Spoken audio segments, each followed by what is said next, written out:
can see yourself. Make sure you're staying camera. There, good. Doesn't matter if you see me or not. Okay. Okay. So I'm looking at the camera, or am I looking at you? Oh, look at the camera. Okay.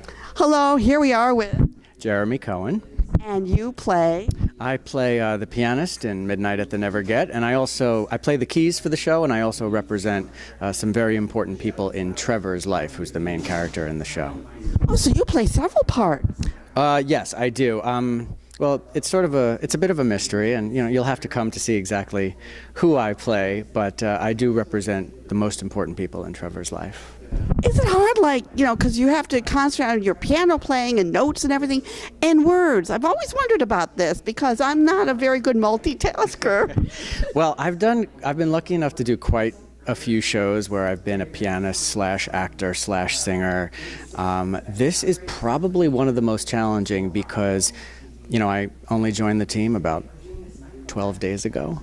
Oh, my goodness. Yeah, and so I'm learning the full score, which is very detailed, very specific, and I'm learning it by heart to play for the show. Plus, at the same time, I'm fully engaged as an actor, not only when I'm not playing the keys, but within each song. And sometimes there's playing and speaking at the same time. It's sort of like speaking two languages at exactly the same time. So it's a tough challenge, but I'm glad I'm trying to rise to it. Wow, 12 days. How come that happened? How'd the part fall in your lap? Well, we've only been in rehearsal for about a week and a half now, and I only auditioned a few days before that. It's just sort of the way it worked out. I got the job, and I started a few days later. I got the score, started hard on day one, and I've just been smashing the music into my brain. And the more you do it, the more it gets into your bones, and it gets easier. And we have about another week before we really got to sink in. So, you seem like a young man. So the 60s, Thank you. so 60s playing 40s vintage. So you have to also, are you doing research? So it puts you in even more for you to put into your brain. Well, you have a nice thick brain there, don't you? It's stuff. It's a little fried right now, admittedly, but that's how rehearsal goes a lot of the time.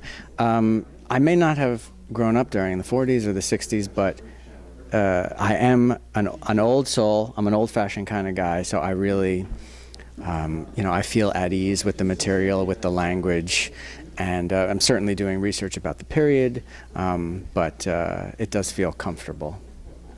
So you must love this being an old-fashioned guy in this old-fashioned story. So it's so in a way it's like a second skin to you already. So it really isn't that difficult. Absolutely, yeah. When you're an old-fashioned kind of guy, stuff like this is right in your wheelhouse.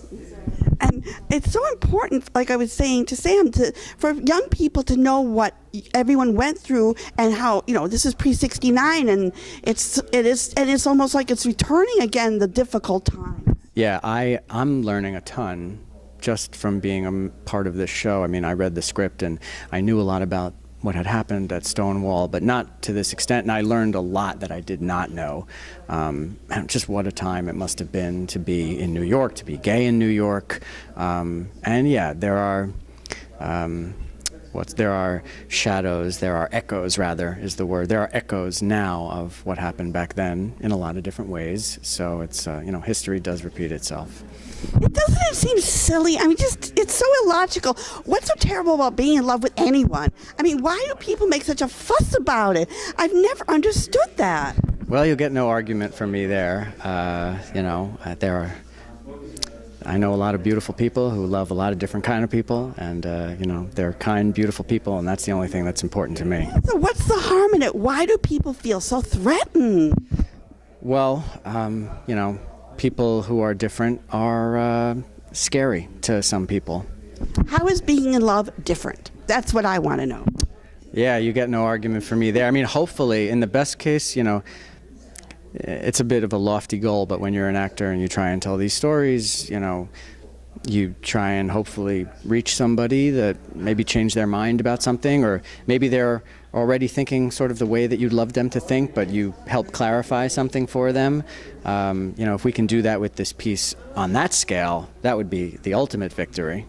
Well, there's nothing like song and dance to work their way into somebody's heart. Exactly. We even say in the show, you have to make people want to listen to you.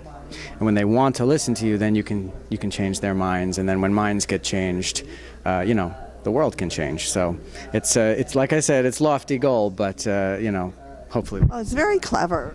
Thank you very much. Well, good luck. I'm looking forward to it because I like old-fashioned music. All right, well, come and see us.